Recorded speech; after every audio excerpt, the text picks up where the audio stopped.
dive a démarré pour des différentes raisons, mais surtout, l'idée était qu'on peut trouver la transition entre la croûte et le manteau terrestre dans un endroit beaucoup plus proche de la surface. C'est une idée de projet de recherche depuis 60 ans, soit dans les océans, soit dans les continents. Ici, ça c'est ce qu'on appelle un profil de la croûte terrestre avec la transition vers le manteau. Cette section qui était à 25 km de profondeur s'est exhumée et est venue très proche de la surface. Et dans le temps, entre 160 millions d'années aujourd'hui, ça s'était tourné comme ça. Alors on a la croûte supérieure maintenant ici, la croûte inférieure ici, et la transition vers le manteau ici. Ça nous permet de faire un forage à travers de croûte inférieure vers le manteau supérieur. Pour moi, en tant que géophysicien qui regarde la croûte à l'échelle de kilomètres ou de dizaines de kilomètres, avec les méthodes sismologiques et gravimétriques, on considère souvent que le mot, c'est une ligne, quasiment l'épaisseur d'un doigt.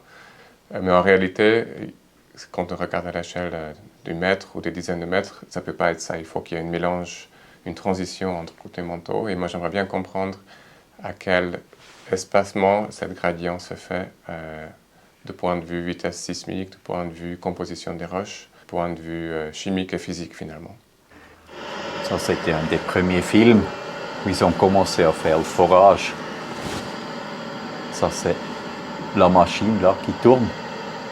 Et une fois ça c'est fini, ils vont sortir et mettre les cores, tous les carottes qui sont sorties, ils vont le mettre dedans.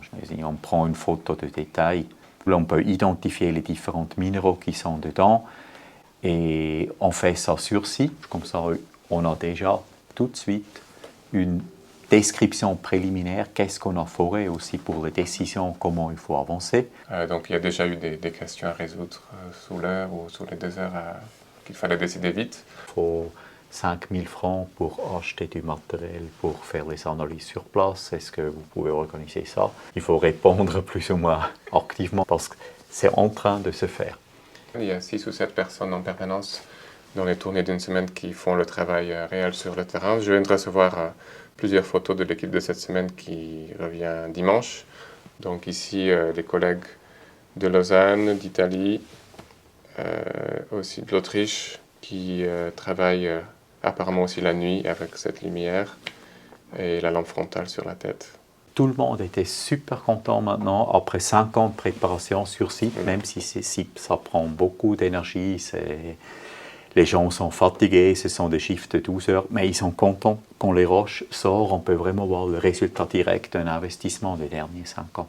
Et ça, c'est très satisfaisant. Et scientifiquement, je suis assez sûr que déjà pendant le forage, mais aussi pendant l'analyse plus tard, on aura des surprises auxquelles on ne s'attendait pas forcément.